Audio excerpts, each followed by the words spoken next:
നിങ്ങളുടെ ഇഷ്ട പരമ്പരകൾ എക്സ്ക്ലൂസീവായി സൺ നെക്സ്റ്റ് ആപ്പിലൂടെ തികച്ചും ഫ്രീ ആയി ഇപ്പോഴേ ആപ്പ് ഡൗൺലോഡ് ചെയ്യൂ. കാളീശ്വരിയുടെ പേരുപയോഗിച്ച് ഗിരിയേട്ടൻ വെറുതെ നാടകം കളിച്ചതല്ലേ? എന്ത് നാടകം? ശാന്തി മുഹൂർത്തം കുറിച്ച് തന്നു പറഞ്ഞത്. അതോ? അമ്മയ്ക്ക് വിശ്വസിക്കാൻ കുറച്ചുകൂടി എളുപ്പമാവൂന്ന് കരുതിയ കാളീശ്വരിയുടെ പേര് ഉപയോഗിച്ചത്. അല്ലെങ്കിലും നമ്മളെ പിരിക്കാൻ കൊണ്ടുവന്ന ആളിന്റെ പേര് ഉപയോഗിച്ച് തന്നെ നമ്മൾ ഒരുമിക്കുന്നതിലല്ലേ ഒരു കാവ്യനീതി ഉള്ളത്. അതിനെ എല്ലാവരെയും വിളിച്ചുകൂട്ടി ഇതൊരു ആഘോഷം പോലെ നടത്താൻ പോവാണെന്ന് എന്തിനാ പറഞ്ഞത്?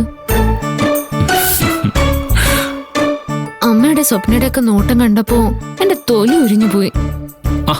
നീ എന്തിനാ എത്ര നാണിക്കുന്നത്? നമ്മുടെ കല്യാണം കഴിഞ്ഞിട്ട് മാസങ്ങൾ എത്രയായി? നമ്മൾ ഇത്രയും കാലം ഒരേ മുറിയിൽ ഒരേ ബെഡിലല്ലേ കഴിഞ്ഞത്? സത്യം പറഞ്ഞ ഇപ്പോഴാണ് നമ്മൾ ഫസ്റ്റ് നൈറ്റ് ആഘോഷിക്കാൻ പോകുന്നതെന്ന് പറഞ്ഞ എത്ര പേര് വിശ്വസിക്കുന്നു എന്ന് പോലും എനിക്ക് സംശയമുണ്ട്. നമ്മൾ വെറുതെ ആളുകളെ പറ്റിക്കാൻ വേണ്ടി നാടകം കളിക്കുകയാണെന്നേ പലരും പറയൂ. അമ്മയും സ്വപ്നയും പോലും അങ്ങനെയായിരിക്കും കരുതിയിരിക്കുന്നത്. അപ്പൊ പിന്നെ ഇങ്ങനൊരു ആഘോഷം പോലെ എല്ലാം അവതരിപ്പിക്കുമ്പോ അവർക്ക് ഇത്രയും കാലം നമ്മൾ നല്ല കുട്ടികളായിരുന്നു എന്ന് ഒരു വിശ്വാസം കൂടുന്നു.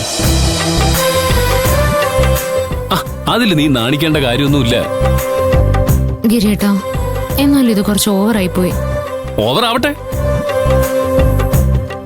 നമ്മൾ എന്തൊക്കെ പ്രശ്നങ്ങളിലൂടെയാ കടന്നുപോയത്. നമ്മുടെ സ്വഭാവത്തിൽ തന്നെ എന്തൊക്കെ വ്യത്യാസങ്ങളുണ്ടായിരുന്നു. നീ ഒരു പോലീസുകാരി, എന്നെ നാട്ടുകാരെല്ലാം കാണുന്നത് ഒരു ഗുണ്ടയായിട്ടും. നമ്മളെ പിരിക്കാൻ മാത്രമായി ഒരു 100 കാരണമുണ്ടായിരുന്നു. അതിലേറ്റവും വലുത് എന്റെ അച്ഛന്റെ കസ്റ്റഡി മരണമാണ്.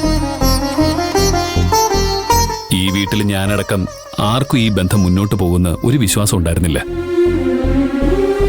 എന്നിട്ടും എല്ലാ വെല്ലുവിളികളെയും നേരിട്ട് പലരുടെയും പ്രവചനങ്ങൾ തെറ്റിച്ച് നമ്മുടെ പ്രതീക്ഷകൾ പോലും മറികടന്ന് നമ്മൾ പരസ്പരം